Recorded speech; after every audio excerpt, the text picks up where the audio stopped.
Assalamualaikum warahmatullahi wabarakatuh. Waalaikumsalam warahmatullahi wabarakatuh. Di sini saya akan mewawancarai dengan tema tahlilan. Apa sih tentang tahlilan itu? Sebelum kita membahas tentang tahlilan itu apa, kita harus mengenal terlebih dahulu sejarah tahlilan. Indonesia itu merupakan salah satu negara yang memiliki berbagai macam budaya. Salah satunya yaitu tahlilan. Tahlilan itu apa sih? Tahlilan itu serangkaian atau serangkaian zikir yang ditujukan kepada orang yang kapung.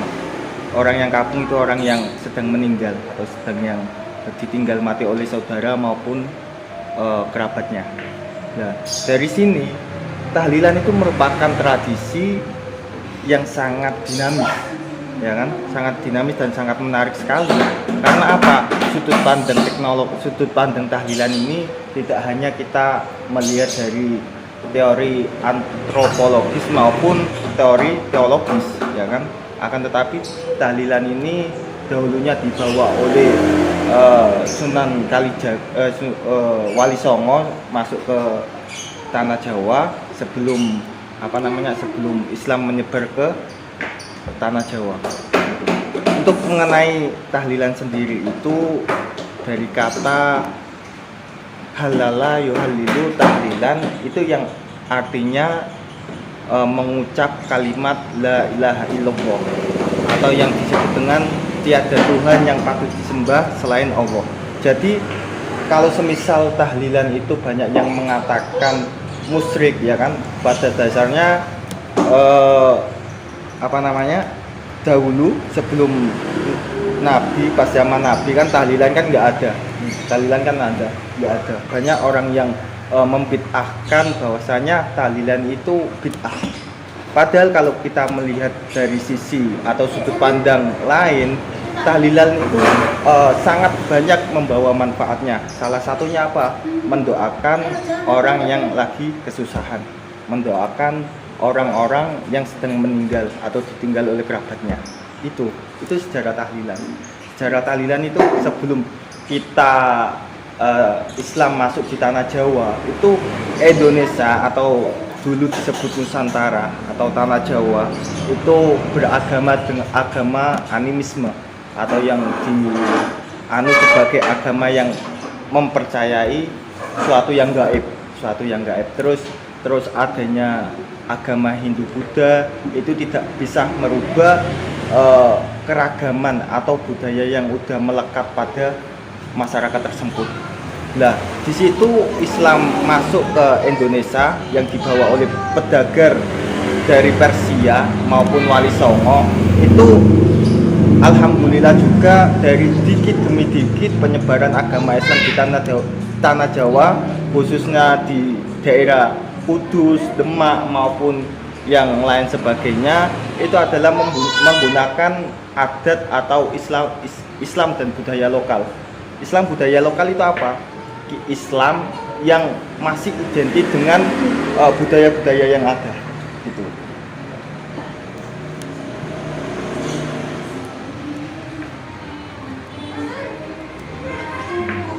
Terus kalau semisal kenapa sih tahlilan itu sangat akrab, sangat familiar banget dengan orang-orang Islam? Masalahnya itu ada.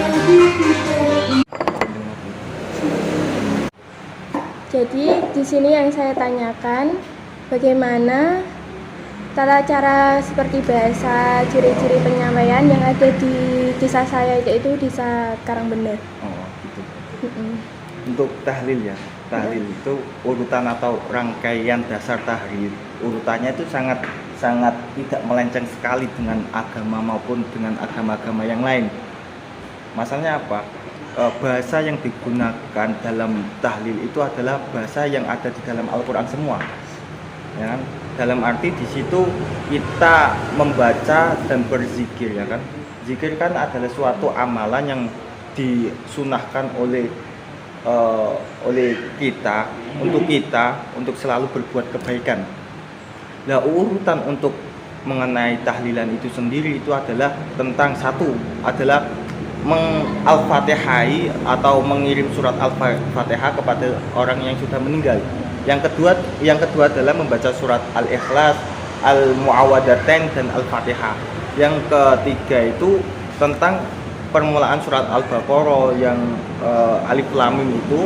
Yang seterusnya itu adalah ayat-ayat yang terkandung dalam Al-Quran, bukan menyeleneh dari Al-Quran. Dalam arti kalau orang lain membid'ahkan suatu tahlilan itu menurut saya itu tidak efektif.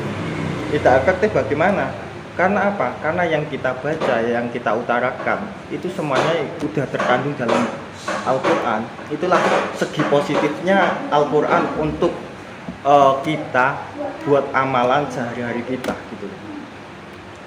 Jadi kalau kita meneliti tentang sejarah lagi, akar sejarah dan penyebab adanya tahlilan itu sangat umum masalahnya. Permasalahannya sangat umum sekali. Sangat umum, ritual yang dilakukan oleh seseorang umat muslim yang ada di tanah Jawa maupun di Nusantara maupun di dunia ini, kalau semisal ada hajat, ada ritual apapun, pasti dia menyempatkan untuk tahlilan. Terutama adalah ziarah kubur. Ziarah kubur sering membaca tahlil dan lain sebagainya.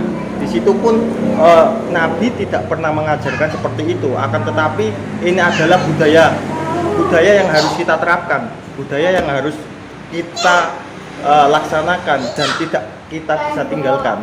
Kita harus saling toleransi kepada umat beragama kita. Semisal nih ya, semisal di Sunan Kudus sendiri ya, apalagi kita masih di daerah lingkup Kudus, kuliah kita juga di IAIN Kudus, ya kan? Di situ makam Sunan Kudus juga bertempatan dengan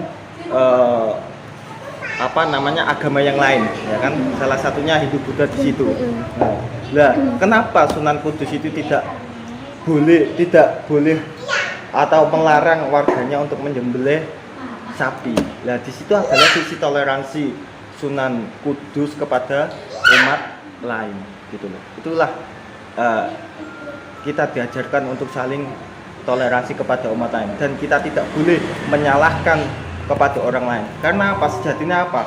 Di dalam Al-Quran surat Al-An'am yang berbunyi ud'u ila sabili rabbika bil hikmati mau'izatil hasanah wajadilhum billati hiya ahsan. Ya kan, ud'u itu kita itu boleh mengajak kepada sesama manusia, akan tetapi kita tidak boleh memaksanya. Karena di dalam Al-Quran juga pun dijelaskan la ikraha fiddin. La ikraha fiddin itu kebebasan untuk beragama, kebebasan untuk masuk agama. Jadi kalau kita memaksa orang lain untuk masuk ke agama kita itu tidak boleh. Tapi kita disunahkan atau diwajibkan untuk mengajak hal yang kebaikan. Di Al-Quran pun juga dijelaskan dan ini salah satu hadis Nabi mungkin balighu ani walau ayat, sampaikanlah meskipun satu ayat. Penjelasannya bagaimana? Penjelasannya gini. Apa yang kamu ketahui tentang tahlil? Apa yang kamu ketahui tentang zikir? Apa yang kamu ketahui tentang ilmu-ilmu yang ada di dalam diri kita? Coba kita sampaikan kepada orang lain. Masalahnya apa? Ilmu yang besar, ilmu yang luas, ilmu yang bagus adalah ilmu yang bisa bermanfaat kepada orang lain, bisa bermanfaat kepada diri kita sendiri. Jadi jangan hanya fokus kepada agama kita, akan tetapi kita harus fokus ke semua agama, ya kan? Karena apa? Kalau semisal saya Kristen ya, semisal saya Kristen, saya juga yakin agama itu saya agama benar, yang paling benar. Begitupun kita, kalau kita agama Islam, mayoritas Islam, benar, agama yang kita peluk adalah agama yang paling benar sendiri. Keyakinan itu tidak boleh kita banding-bandingan kepada agama lain. Karena apa? Itu Nabi udah menjelaskan. Kita itu tidak boleh memaksa orang lain untuk ikut kepada kita. Akan tetapi kita boleh untuk mengajaknya. Karena apa? Simbol untuk Bhinneka Tunggal Ika meskipun berbeda-beda akan tetapi tetap satu. Tapi anehnya gini. Tapi anehnya itu banyak kasus, banyak penyimpangan yang yang justru melibatkan itu agama sering. Nah, inilah kasus-kasus ini itu harus kita selesaikan. Bahwasannya agama itu yang asli itu tidak bermasalah. Akan tetapi yang bermasalah itu oknum di dalamnya. Contoh kasus lah. Kita tidak boleh menyebutkan merek. Akan tetapi kalau kita menyelidik lebih dalam, bahwasanya pendakwa dai itu orang yang berdakwah, kalau mad'u itu orang yang mendengarkan dai ya dakwatan, artinya itu menyampaikan atau mengajak lah kan gitu. Contohnya gini, kasus beredar di media sosial, banyak sekali dai yang saling menyerang antara dai satu dengan dai yang lain. Akan tetapi gini loh, kalau kita belajar tentang ilmu dakwah, ya kan, ilmu dakwah, kita itu tidak boleh memaksa, kalau kita tidak boleh menjelekkan agama satu dengan agama yang lain. Kita tidak boleh menjelekkan toko yang satu dengan toko yang lain. Karena apa? Toko yang satu baik toko yang lain itu punya ciri khas sendiri-sendiri gitu. Terus mungkin pertanyaan lain. Tepatnya gini aja. Tepatnya nggak apa-apa. Jadi pertanyaan selanjutnya yang saya tanyakan yaitu, di sekitar saya kan ada yang Islam tapi MG gitu ya. Nah itu kan nggak boleh tahlilan. Nah bagaimana cara kita menyikapinya? Oh gitu. Itu kejadian persis sama tetangga saya. Malah tetangga saya itu adalah Syiah. Musolahnya pun dekat dengan saya. Tapi tidak mengurangi rasa hormat saya, tidak mengurangi rasa toleransi saya kepada umat beragama yang lain, meskipun Islam, ya kan, meskipun Islam, akan tetapi alirannya itu banyak, ya kan, meskipun KTP kita Islam, tapi kita tidak tahu aliran apa yang kita ikuti. Nah, untuk menyiasati seperti itu, kalau kita toleransi, kita ajak terlebih dahulu, nggak apa-apa, meskipun dia MT, dia Muhammadiyah dan Syiah, itu kita ajak. Itu adalah salah satu bentuk mengimplementasikan sikap toleransi kita kepada aliran yang lain. Begitupun kalau semisal aliran itu mempunyai hajat, mempunyai acara, pasti saya diajak, saya diundang. Itulah salah satu bentuk toleransi, nggak masalah. Meskipun dia mau ikut, mau tidak, itu nggak masalah, itu hak dia. Yang penting kita udah menyiasati untuk mengkomunikasikannya, untuk mengajak dia untuk ikut tahlilan. Itu masalahnya apa? Kalau kita mengenal tentang sosok tokoh Gus Dur, ya kan, bahwasanya kalau kita masuk ke gereja kan takutnya imam kita akan goyah, ya kan, imam kita akan goyah. Akan tetapi kalau kita pondasi iman kita udah kuat, ya kan, di situ kalau kita dai atau dai di gereja, dai dimanapun, yang penting itu jangan pernah mendakwa tentang agama kita. Contoh ya, kalau semisal saya dai, ya kan, semisal saya dai, terus saya dakwah di gereja, lah dakwah saya adalah mengungkapkan, memaparkan Islam itu sebenarnya seperti apa. Itu nggak boleh apa? Tidak menempatkan tempat pada tempatnya. Kalau semisal saya dakwah di gereja, ya kan, kalau dakwah saya adalah tentang kemanusiaan, kesosialan, itu malah bagus, mengajak sosial, kultur lah, sosial kultur namanya. Masalahnya kalau hal-hal seperti ini tuh banyak kasus yang sering terjadi di media sosial, bahwasanya saling menjelekkan antara umat beragama dan toko-toko yang lain. Seharusnya itu nggak usah menjadi hal perdebatan lah. Kita bisa mensiasati. Apalagi kita sebagai mahasiswa yang di situ terkenal dengan 3 unsur penting yang digembleng oleh mahasiswa, yaitu agent of change, agent of social, dan agent of control.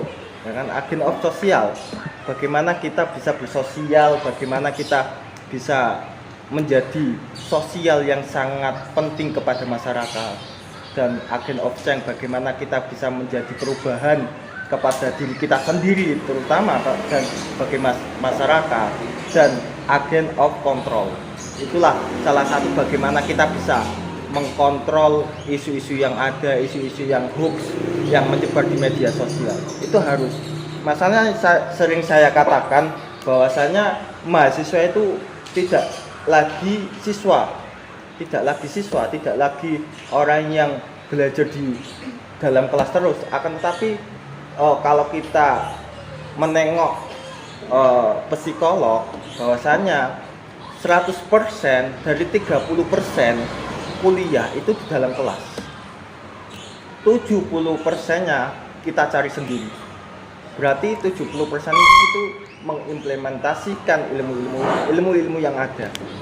Masalahnya kalau kita masih siswa biasa itu nggak masalah, kita belajar dalam kelas terus. Akan tetapi kalau kita udah mahasiswa, cobalah sekali-kali kita itu harus melawan arus. Jangan terus-menerus mengalir seperti alir yang sesuai jalurnya. Sekali-kali kita itu harus terjang arus itu. Masalahnya sekarang kalau kita tidak ingin berubah, kapan lagi gitu. Gitu. Jadi dari sini yang saya dapat ambil kesimpulan bahwa tahlilan merupakan sebuah budaya yang sangat dinamis dan dari sudut pandang antropologis dan psikologis. Tahlilan tidak hanya menjadi perekat sosial, tapi juga mempersatukan berbagai elemen masyarakat yang berbeda ideologi dan keyakinan. Seperti itu. Ya. Masalahnya yang dikit tambahan dari saya kesimpulannya, tahlilan itu merupakan tradisi Islam udah dari dulu. Kalau semisal tahlilan itu udah ditiadakan, mungkin unsur sosialnya itu sangat kurang. Bahasanya yang merekatkan sosial kita salah satunya adalah tahlilan. Itu adalah sebuah budaya Islam yang harus kita terapkan, yang harus kita jalankan sampai saat ini. Jadi jangan pernah menghapus budaya-budaya yang sudah dari dulu kita laksanakan, apalagi udah dilaksanakan nenek-nenek moyang sebelumnya. Mungkin itu cukup. Sekian dari saya, terima kasih atas waktunya yang diberikan. Billahi taufik wal hidayah. Wassalamualaikum warahmatullahi wabarakatuh. Waalaikumsalam warahmatullahi wabarakatuh.